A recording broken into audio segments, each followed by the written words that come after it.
Video নিয়ে।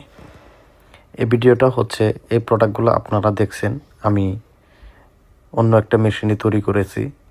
এখন এই প্রোডাক্টগুলা মেশিন দিয়ে তৈরি করার পর এই প্রোডাক্টগুলা কীভাবে একটা নির্দিষ্ট আকৃতিতে নিয়ে আসা হয় সেটা দেখাবো। আসলে সম্পূর্ণ ভিডিওটা না দেখলে আপনারা বুঝতে পারবেন না যে কাজগুলো কিভাবে করানো হয়। এই কাজগুলো এত নিখুঁত এবং এত সূক্ষ্মভাবে করতে হয় যাতে এই প্রোডাক্টগুলো নেক্সট টাইম আবার রিপোর্ট না আসে।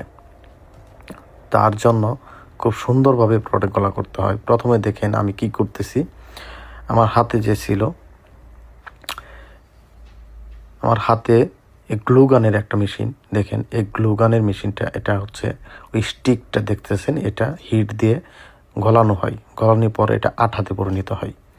আঠাতে পরিণত হওয়ার পরে এটা এত সুন্দরভাবে চাপ দিয়ে লাগানো হয় র্যাক্সিনগুলোর সাথে, এই বোর্ডের সাথে র্যাক্সিনটা এত সুন্দরভাবে চাপ দিয়ে লাগানো হয় যে লাগানোর সময় আপনারা এটা সর্বোচ্চ আপনার 1 থেকে 2 মিনিট পর এটা আপনি কিন্তু টেনে উঠাইতে পারবেন না। এত সূক্ষ্মভাবে এগুলা করতে হয় যে আপনি এটা টেনে উঠাইতে পারবেন না। এটা লাগানোর উদ্দেশ্য হচ্ছে সাইডে যে আবরণটা আছে, এই আবরণটা আমি ঢেকে দিচ্ছি। যার জন্য ঢেকে দেওয়ার কারণে, যার জন্য বাইরে থেকে বোঝা যাবে না যে এই প্রোডাক্টটা ঘাম দিয়ে লাগানো হয়েছে। আর সেমভাবে দেখেন আমি একটা অংশ কাজ কমপ্লিট করেছি, কিন্তু একটা অংশ কাজ কমপ্লিট করার পর আমি অন্য একটা সাইডে কত নিখুঁতভাবে এটা অন্য একটা সাইডে ধরছি, কাজটা করতেছি। আর এরকম সেমভাবে এই কাজটা এই গ্লু গানের মাধ্যমে ঘাম দিয়ে আটকানো হচ্ছে।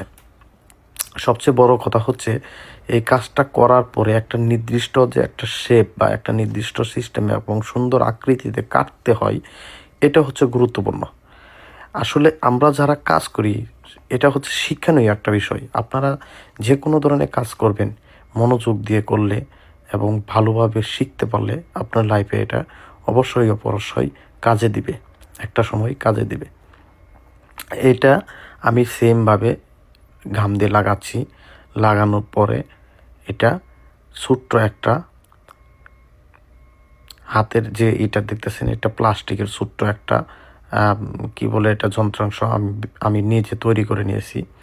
এটা আমার লাগানো সুবিধার্থে, কারণ হাত দিয়ে লাগাতে গেলে দেখা যায় হাতের আঙ্গুল ব্যথা হয়ে যায়, যার জন্য এটা আমি করছি। এখন দেখেন